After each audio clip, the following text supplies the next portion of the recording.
Good morning friends, আশা করছি তোমরা সবাই খুব ভালো আছো। আমিও খুব ভালো আছি।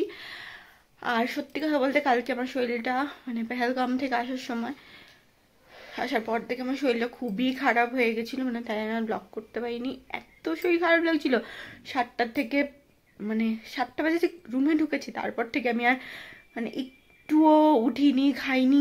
এত খারাপ লাগছিল ঘুম থেকে উঠে। এবার আজকে যাব আমরা গুলমার্গে। তো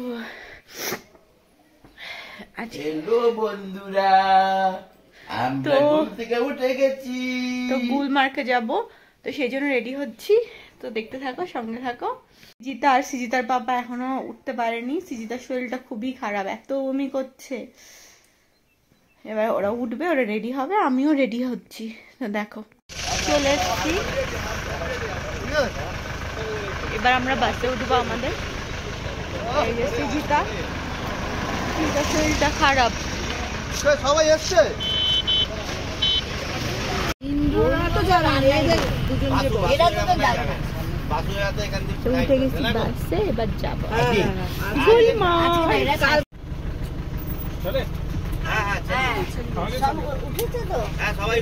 ঠিক আছে। 55 কিলোমিটার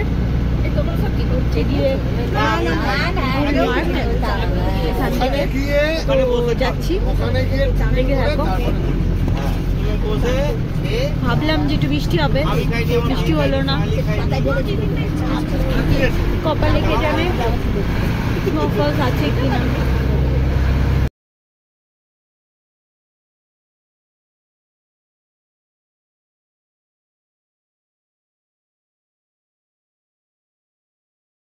এখান থেকে বড় গাড়ি আর যাওয়া যাবে না, এবার ছোট গাড়ি করে যেতে হবে, কেন উপরে বরফ আছে সেই জন্য।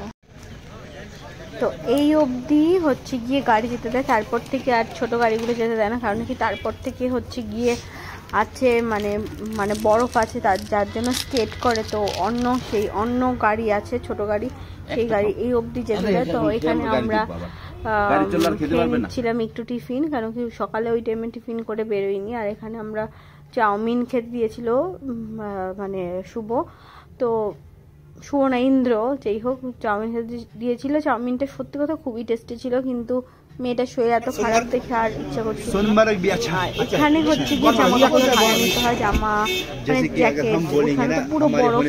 তো বলছিল ভিজে যাবে, আমি বলছি যে না, আমি আমার জ্যাকেট পরে আমি যাবো। আমি ভাড়া নিইনি, শুধু আমি জুতো নিয়েছিলাম। আমি আর আমার মেয়ে কিনে নিয়ে গেছি আমি জামা কাপড়, কেন আমি ভাড়া নিইনি। একবার বলছিল আমি আমার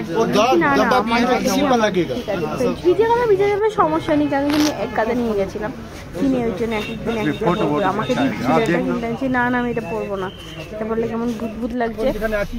সবাই পারলো।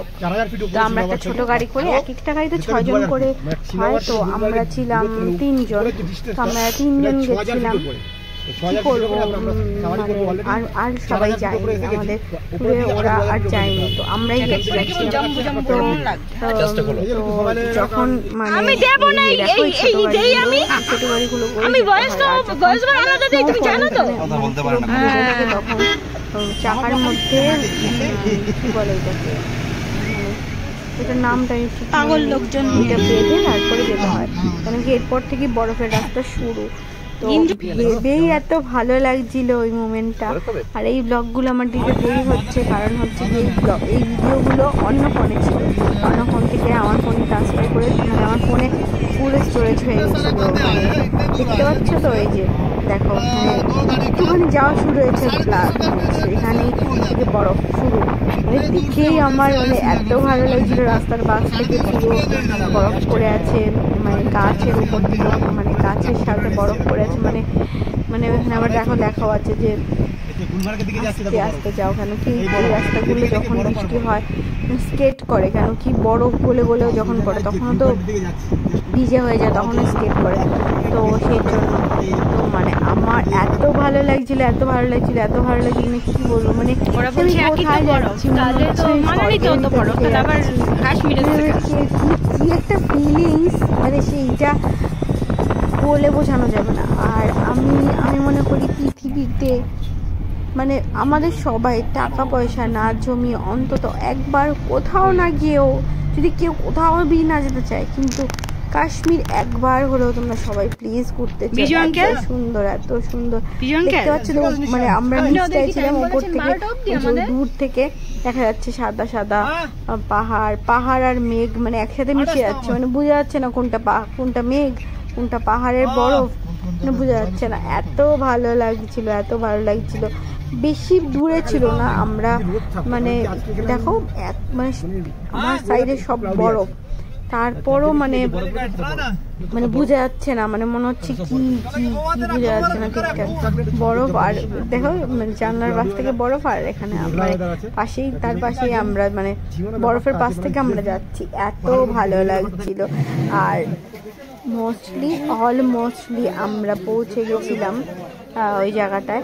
আর ওইখানটায় সিজিদা হচ্ছে গিয়ে এত অসুস্থ হয়ে গেছে, আর ওইখানটা অনেকটা হেঁটে যেতে হবে। পাড়া দিচ্ছি তো পুরো স্কেট মানে পিছিয়ে যাচ্ছি, তো গিয়ে আগে করে নিচ্ছিলাম, গিয়ে আগে ওয়াশরুম গিয়ে তারপরে তো একটু নেমে যে না এখান থেকে হাঁটা যাবে না, কারণ কি এত বড়, আর হাঁটতেও পারছিলাম না, কেন কি হাঁটলেই মানে বললাম যে স্কেট করছে, মানে পা ঢুকে যাচ্ছে। তো আমি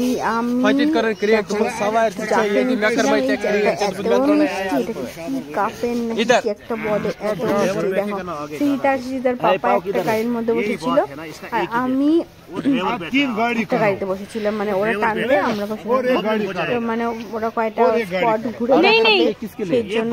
ওরা আমাদের সবাই করেছে, ওরা অনেক ভাড়া চাইবে, তোমরা মার্কেটিং করে নেবে ভালোভাবে, কেন কি ওরা উল্টাপাল্টা অনেক ভাড়া চায়, কিন্তু তোমাদের ফিক্স থাকতে হবে, তাহলেই মানে হবে, নয়তো হবে না। দেখো আমি সামনে আর পিছনে সিজিতার পাপা এসছেন, এত ভালো লাগছিল, ও মাই গড, খুব ভালো লাগছিল, খুব ভালো লাগছিল।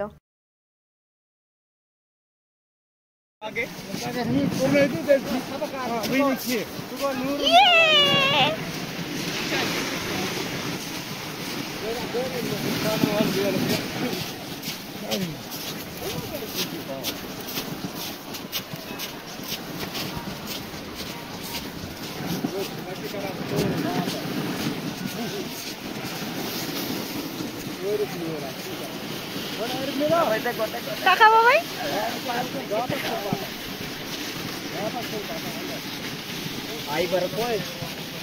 ये मौसम क्यों साजे, ये पाया क्यों बचे, ये कैसा होला।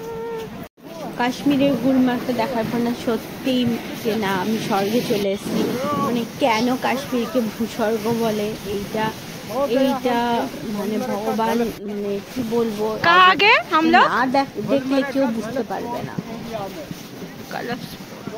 18 होल का है और एशिया का फर्स्ट नंबर में आता है।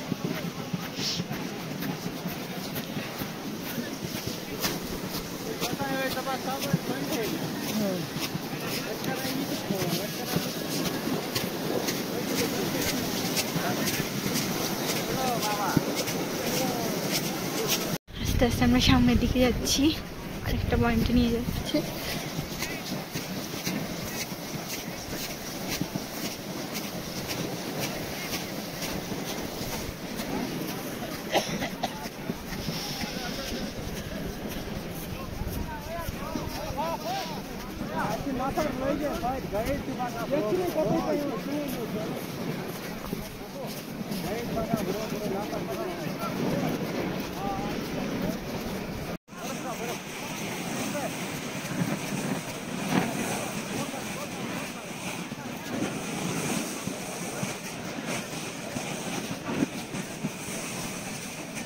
सेंट मेरी चर्च कितने बसर ये ऊपर में चर्च, जो भी लोग जा रहा है ना, ये यहाँ से बाय वॉक जाते हैं, ऊपर से ये राइड करके आता है। उसी हिसाब से आपका भी मन करेगा, अगर आप भी ऊपर जाना मांगते हो तो फिर वहाँ से रेस करके हम नीचे आएंगे। क्योंकि यहाँ से बाई वॉक जाना, जैसे आप ये सब लोग जा रहे हैं। नहीं, हमको नहीं जाना। नहीं, फिर वहाँ वापसी में हमको नहीं बोला, नहीं भाई ये नहीं कहा आपने। नहीं, हम जो बात भी बोलेगा हम जेन्युइन वाला बोलेगा।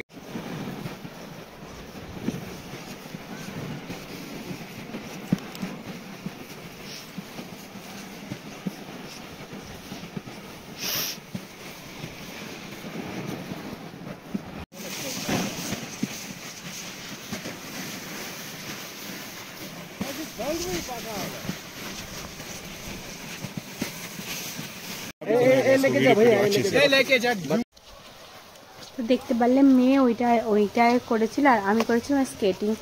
তা আমি ভাবতেই পারিনি আমি করতে পারবো স্কেটিং, মানে ওরা শিখিয়ে দিয়েছিল ফার্স্টে, তো তারপর আমি স্কেটিং করতে পেরেছি। এত ভালো লাগছিলো মানে কখনো আমি ভাবিনি আমি স্কেটিং করতে পারবো। আর আমার খুব ইচ্ছা ছিল সেকেন্ড যাওয়ার। স্কেটিং করা হয়ে গেছে 3 মাস আগে বাবাই ওই সাইকেলটা চড়েছিল, আমি তো জানতাম না, তো সেই জন্য করা হয়নি। তো এখানে আমরা আবার আরেকটা স্পটে যাচ্ছিলাম, ওইখান থেকে স্কেটিং করলাম।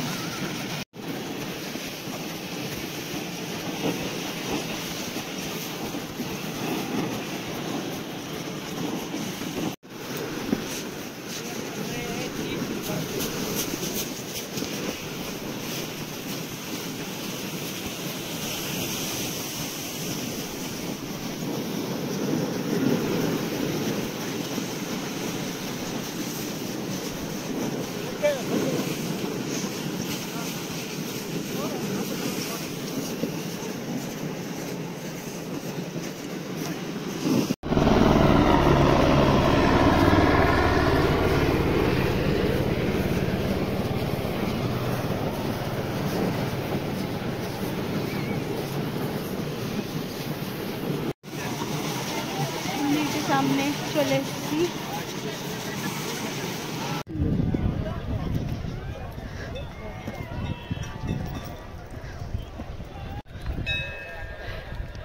মন্দিরে যাচ্ছি, শিব মন্দির। না না, তো ফোন নাম্বার ফোন করবে।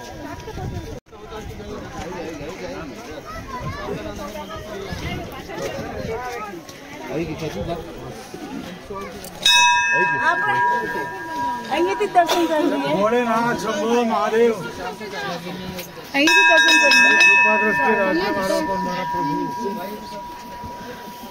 कैमरा बंद कीजिए, साइड दीजिए आप, और डोनेशन जिसको काटना है वहाँ यहाँ पे।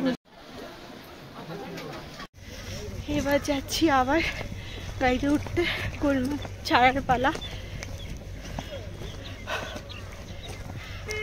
চারদিক সবুজ আর সবুজ, সাদা আর সাদা বরফে। তো গাড়িতে উঠবো এবার। দেখো স্বর্গ ছেড়ে চলে এসেছি। দাদা একটার মধ্যে গাড়িটা ছিল, বাবু এটা বলছে ঠিক আছে একটা মধ্যে হয়ে যাবে, সাইব কোন একটা যেগুলো দেখার দরকার সেগুলো ভালো করে দেখে না। রাম মন্দির তো আমাদের সেদিনকে ব্যস্ত হয়ে গেছে। রাম মন্দিরে কি আছে? কিছুই নেই, হুদ্দাই পাগল হয়ে গেছে। মাথা খারাপ করে বাবা রে বাবা। বুঝলে শুভ, প্রথম হলে গাড়ি পাইনি, 8 ঘন্টা ধরে গাড়ি খুঁজতেছি। গাড়িওয়ালা ফোন করছে, গাড়িওয়ালা বলছে চলে এসছে, আসছে রাস্তায়। জুতোটা চেঞ্জ করে এবার আমরা যাচ্ছি গাড়ির দিকে। আমাদের বলছে না ওই গাড়ি যাবে না, যেহেতু শুভ পরে আধা ঘন্টা ধরে দাঁড়িয়ে গাড়ি ভাড়া করে চলে এসেছি আবার সেই ট্রাভেলার গাড়ি। ওটা এখানে পার্কিং তো ওরা এখানে গাড়ি ছিলাম। এবার হোটেলের দিকে ব্লগটাই আমি এখানেই শেষ করছি। আমার ব্লগ যদি ভালো লেগে থাকে প্লিজ লাইক করে দিও, শেয়ার করে দিও, সাবস্ক্রাইব করে দিও। Bye bye.